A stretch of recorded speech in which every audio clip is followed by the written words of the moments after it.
పెళ్లి చేసుకున్నటువంటి యువకులు బయటకు వస్తూ ఉన్నారు, వాళ్ళు సపరేట్ ఖాతాలు పెడతా ఉన్నారు, ఉన్న సెంటింట్లో ఉండే పరిస్థితుల్లో బయటకు వచ్చి ఖాతాలు పెట్టడానికి ఇబ్బంది పడతా ఉన్నారు.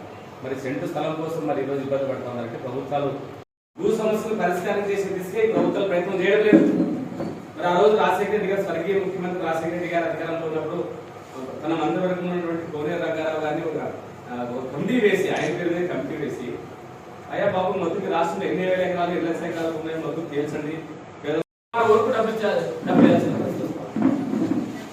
ఎండి ఆఫీస్ లో ఏదైతే ఎస్ఐ సిఐ డిఎస్పీ అధికారులు ఈరోజు యథేచ్ఛగా ఈరోజు అభివృద్ధి పాల్పడుతున్నారు. మరి దీన్ని ఎవరు అడగాలి? ఇట్లాంటి పరిస్థితులు పేదరైతులు ఎక్కున్నారు. వాళ్ళందరూ కూడా వ్యవసాయ కూలీలే.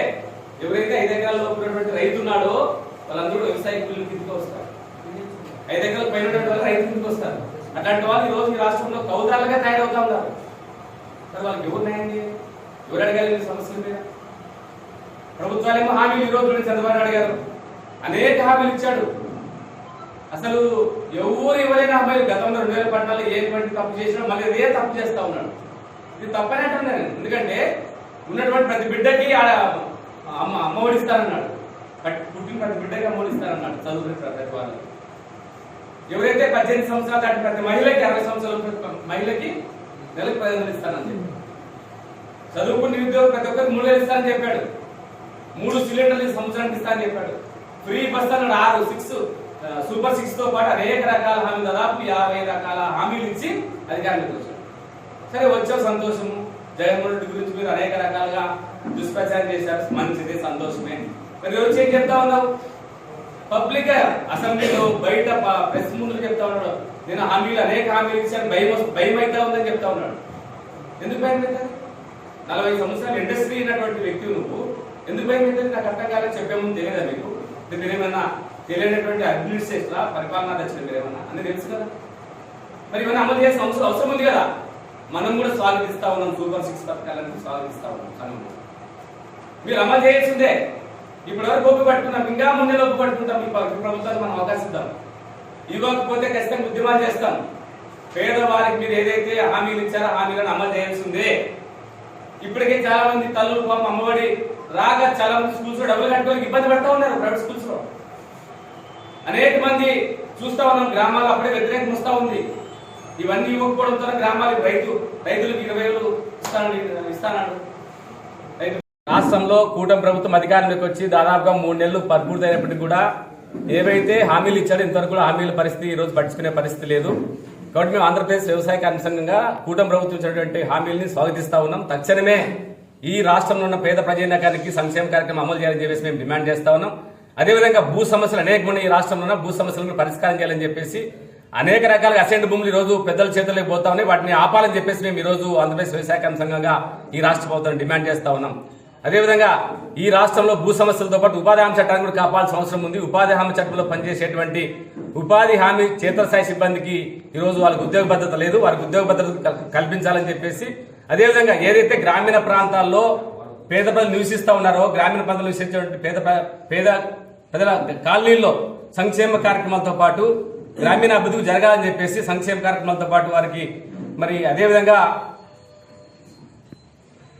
నివసిస్తూ ఉన్నారో ఆ పేద ప్రజానీకానికి సంక్షేమ కార్యక్రమాలతో పాటు కనీస వస్తువులు మెరుగుపరచాలని చెప్పేసి కూటమి ప్రభుత్వం ఇచ్చినటువంటి హామీలను అమలు పరచాలని చెప్పేసి ఆంధ్రప్రదేశ్ వ్యవసాయ కమిషన్ డిమాండ్ చేస్తూ ఉంది. భూ సమస్యలు ఈ రోజు ఈ రాష్ట్రంలో అనేకంగా ఉన్నాయి. భూ సమస్యలు పరిష్కారం చేయాల్సిన అవసరం ఉంది. దాదాపుగా 30 లక్షల ఎకరాల భూములు ఈ రాష్ట్రంలో పేద ప్రజానీకం చేతిలో ఉన్నప్పుడు కూడా ఏ ఒక్క పేద ప్రజల చేతిలో ఈ భూములు ఈరోజు సక్రమంగా లేవు. రికార్డులు సక్రమంగా లేవు. రెవెన్యూ రికార్డులు సక్రమంగా లేవు. రెవెన్యూ రికార్డులు ఖచ్చితంగా ఈ రోజు వారందరూ కూడా అందించాల్సిన అవసరం ఉందని చెప్పేసి మేము డిమాండ్ చేస్తాము. ఈ రోజు దాదాపుగా 10 రోజుల నుంచి కూడా కొనసాగుతా ఉంది. మరి ఏదైతే రాష్ట్ర ప్రభుత్వం కూటమి ప్రభుత్వం ఇచ్చినటువంటి హామీలు కూడా ఈ రోజు పూర్తిగా పక్కకు పోతా ఉన్నాయి. లడ్డు వ్యవహారము భక్తుల మనోభావాలు దెబ్బతినకుండా ఉండాల్సిందని మేము కూడా కోరుతా ఉన్నాం. అది మంచిదైతే సిట్ వేశారు కాబట్టి అది అధికారులు చూసుకునేటువంటి పని కాబట్టి ప్రభుత్వం ఖచ్చితంగా దీనిపైన ఏదైతే హామీలు ఇచ్చారో వాటిపైన హామీలు అమలు పరిచే విధంగా చేయకుండా దీన్ని పక్కదారి పెట్టే విధంగా ప్రయత్నం చేస్తా ఉంది. దీన్ని విడనాడి లడ్డు వ్యవహారాన్ని పక్కన పెట్టి పేద ప్రజానికి ఇచ్చినటువంటి హామీలు అమలు పరచాలని చెప్పేసి మేము డిమాండ్ చేస్తా ఉన్నాం. చంద్రబాబు నాయుడు ప్రభుత్వం అధికారంలోకి వచ్చి 100 రోజులు పూర్తయిన సందర్భంగా ఆయన ఇది మంచి ప్రభుత్వం అనే ప్రోగ్రాంతో రాష్ట్రమంతా గ్రామ సభలు నిర్వహిస్తూ ఉన్నాడు. మేము ఒకటే కోరుతా ఉన్నాము, మరి సూపర్ 6 పేరుతోన ముఖ్యమైన హామీల పేరుతోన చాలా హామీలు ఇచ్చారు. కానీ వాటిలో ఇప్పుడు మనకు స్పష్టంగా అర్థమవుతున్నది ఓన్లీ ఒక పెన్షన్లకు మాత్రము పెంచి వాటిని అమలు చేస్తూ ఉన్నాడు. మరి రేపే మన కర్నూలు జిల్లాకు కూడా వస్తూ ఉన్నాడు ఆ పెన్షన్లు ఇవ్వడానికి. ఓకే, దానికే మాకు స్వాగతిస్తాం.